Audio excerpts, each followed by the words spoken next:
ఇక చూసుకున్నట్టయితే కేబిహెచ్పి కాలనీలో ముఖ్యమంత్రి రేవంత్ రెడ్డి ఇందిరమ్మ హౌసింగ్ టవర్స్ నిర్మాణానికి భూమి పూజ చేస్తున్నాడు అనమాట ఈ రోజు. అసలు ఈ ప్రాజెక్ట్ ఏంటి, ఎన్ని కోట్లు నిర్మించబోతున్నారు, అంటే ఎన్ని ఫ్లాట్లు నిర్మించబోతున్నారు, ఎంత ఖర్చు చేస్తున్నారు, ఇప్పటికే ఎన్ని అప్లికేషన్లు వచ్చాయి, అదేవిధంగా ఆ అప్లికేషన్ పెట్టిన అందరికీ ఇల్లు వస్తుందా, ఎవరికి అవకాశం ఉంటుంది, ఎవరికి అవకాశం ఉండదు, ఈ ఫ్లాట్లు ఉచితంగా ఇస్తారా లేక డబ్బులు తీసుకొని ఇస్తారా, ఇలాంటి ప్రతి ప్రశ్నకు ఈ వీడియోలో సమాధానం ఉంటుందన్నమాట. అందుకనే వీడియో లాస్ట్ వరకు చూడమని చెప్తున్నా. అదేవిధంగా లాస్ట్ వరకు చూసిన వాళ్ళు మన కామెంట్ సెక్షన్లో ఒక కామెంట్ చేయండి, మేము లాస్ట్ వరకు చూసాము అని చెప్పేసి నేను రిప్లై ఇస్తాను ఏమైనా అర్థం కాకపోతే మీకు. ఓకేనా? ఇక చూసుకున్నట్టయితే ముందుగా ముఖ్యమైన విషయం ఏంటంటే ఈ ప్రాజెక్టు పైలట్ ప్రాజెక్టుగా ప్రారంభిస్తున్నారు. అంటే భవిష్యత్తులో హైదరాబాద్ నగరంలోని ఇతర ప్రాంతాల్లో కూడా ఇలాంటి హౌసింగ్ ప్రాజెక్టులను విస్తరించే అవకాశం ఉంటుంది. ఎన్ని అపార్ట్మెంట్లు కడుతున్నారు అంటే ప్రస్తుతానికైతే 18 అపార్ట్మెంట్లు అయితే కడుతున్నారు. ఈ 18 అపార్ట్మెంట్లలో 7,680 ఫ్లాట్లు అయితే నిర్మిస్తున్నారు. ఓకేనా? అంటే వేలాది తక్కువ ఆదాయ కుటుంబాలకు ఒకే ప్రాజెక్టుల ద్వారా ఇళ్లను పొందించే లక్ష్యంతో ఈ ప్రాజెక్ట్ అనేది చేపట్టారు. ప్రాజెక్టు ఖర్చు ఎంత అంటే ఈ ఇళ్లకి ఎంత ఖర్చు అవుతుంది ప్రస్తుతానికి, ఈ హౌసింగ్ ప్రాజెక్ట్ కోసం ప్రభుత్వం సుమారు 807 కోట్లు అయితే ఖర్చు చేస్తుంది. అంటే ఇది చిన్న స్థాయి నిర్మాణం కాదు, పెద్ద స్థాయిలో హౌసింగ్ టవర్స్ నిర్మాణం LIG కుటుంబాలకు ఇళ్లను అందించడానికి ఈ ప్రాజెక్టును చేపడుతుంది అనమాట.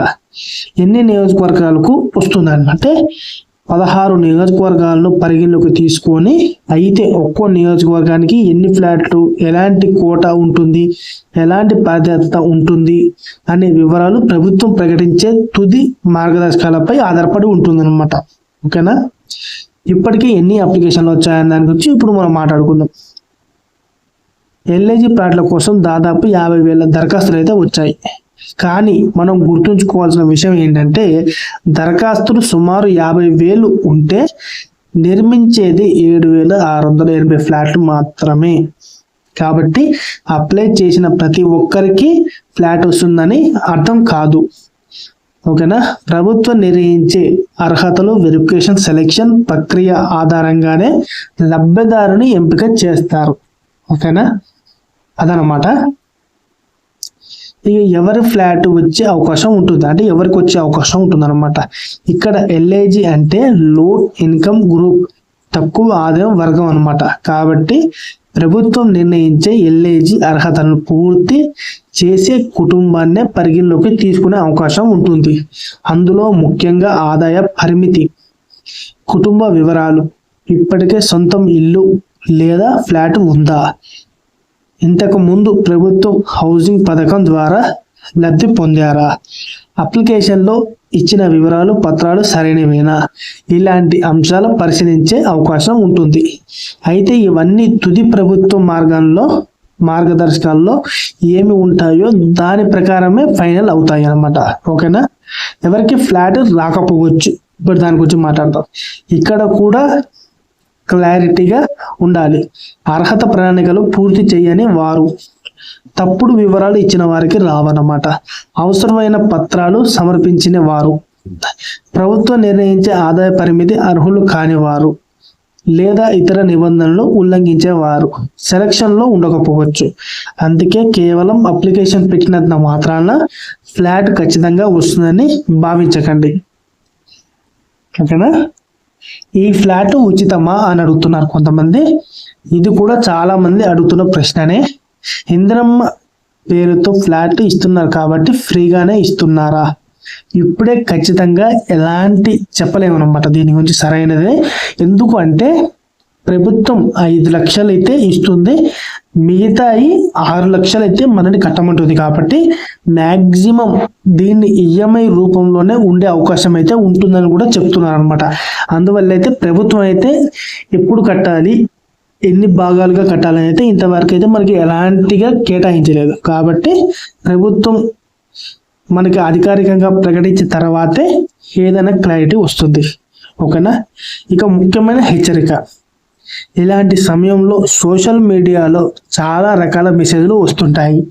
మీ ఫ్లాట్ సెలెక్షన్ అయ్యింది, డబ్బులు పంపండి, మీ పేరు లిస్టులో ఉంది అంటూ ఎవరైనా ఫోన్ చేసినా మెసేజ్ చేసినా వెంటనే నమ్మకండి. ప్రభుత్వం లేదా సంబంధిత అధికారుల నుంచి వచ్చే అధికారిక సమాచారాన్ని మాత్రమే నమ్మండి. చివరిగా ఒక ముఖ్యమైన విషయం ఒకసారి చూద్దాం. కేవీహెచ్పీలో సీఎం రేవంత్ రెడ్డి ఈరోజు భూమి పూజ చేస్తుండూ పైలట్ ప్రాజెక్టుగా 18 అపార్ట్మెంట్లు అయితే కడుతున్నారు. మొత్తం 7,680 ఫ్లాట్లు, సుమారు 807 కోట్లు, 16 నియోజకవర్గాలను పరిగణలో తీసుకున్నారు. ఎల్ఐజీ ఫ్లాట్ల కోసం దాదాపు 50,000 దరఖాస్తులు వచ్చాయి. కానీ 50,000 దరఖాస్తులలో 7,680 ఫ్లాట్లు మాత్రమే కట్టబోతున్నారు. కాబట్టి అందరికీ ఫ్లాట్ వచ్చే అవకాశం లేదు.